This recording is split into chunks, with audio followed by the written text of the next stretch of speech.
Hello everyone, I'm Raul Leiva, a digital experience specialist for museums. I'm a man, bald, with a beard and glasses, explaining this from my office. Today, I'm here to discuss some key findings from my research published in the International Journal of the Inclusive Museum and introduce a toolkit I developed, which is available for download via the links in this presentation. Museums are public spaces that must guarantee access to their content for as many people as possible. This involves considering all potential difficulties visitors may encounter when accessing galleries and exhibitions.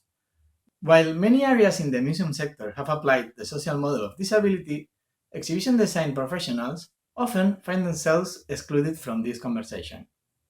This results in the application of the medical model of disability rather than a more inclusive approach.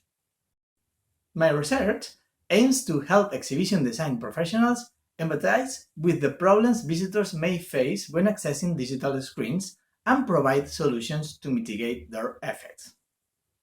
The research identifies barriers in four categories: attitudinal, physical, communicational, and technological, organizational.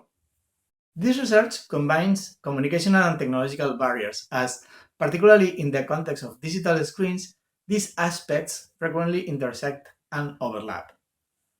Attitudinal barriers often arise from a lack of empathy and understanding towards visitors' needs and experiences. By identifying and understanding the range of barriers that can be unintentionally created through decision making, museum professionals are better equipped to empathize with visitors. The toolkit, developed as a part of this research, is instrumental in creating this empathy and, consequently, implementing more thoughtful and inclusive strategies. Physical barriers relate to both the natural and built environment. This includes not only obstacles such as stairs, narrow doorways, and uneven surfaces, but also environmental factors like temperature and noise, which can make it difficult or impossible for some visitors to access certain areas of the museum. Communicational barriers can occur during the exchange of information, and when talking about digital screens, are often closely related to technological barriers, especially when it involves the input of information via touch screens or keyboards. Sensorial barriers, such as those related to sight and hearing, can affect communication and are an essential aspect to consider when designing exhibitions. Another communication barrier can be created in processes like language, attention, memory, and problem solving.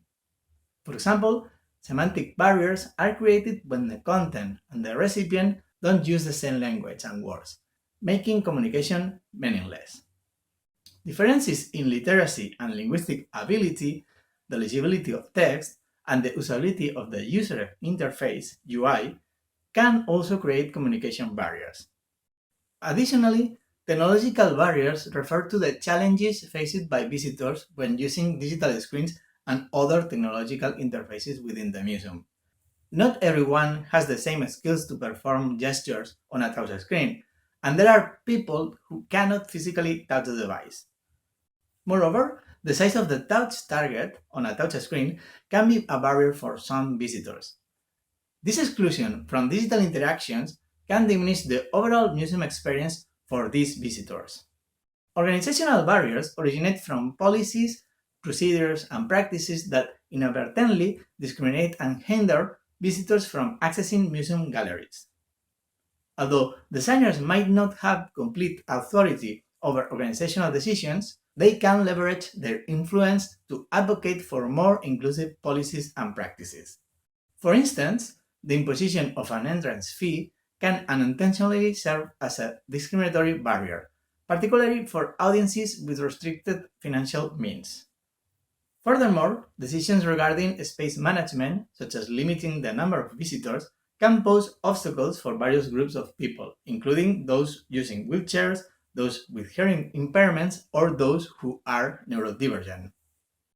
This not only enhances the museum experience for all visitors, but also fosters a more inclusive and equitable society. To address these barriers, I've created a toolkit that can help to detect the most typical barriers to access. This toolkit is attached to this presentation and can be used as a guide for museum professionals and designers to create more inclusive environments. Accessibility should not be merely a reactive measure to address problems, but should be integrated from the outset of project development. This proactive approach enhances the overall user experience (UX) and aligns decisions with the diverse needs of the audience. It's crucial for experts specializing in exhibition design to actively engage in discussions within the museum sector, spanning all stages and levels. Such involvement is essential to prevent design practices from primarily focusing on remedying issues that could have been easily avoided.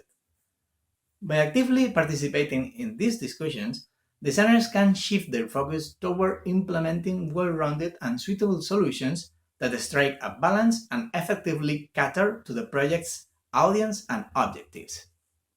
I encourage all museum professionals and designers to download the toolkit and use it as a starting point for creating more inclusive environments. Together, we can make museums accessible and enjoyable for everyone. Thank you for your attention.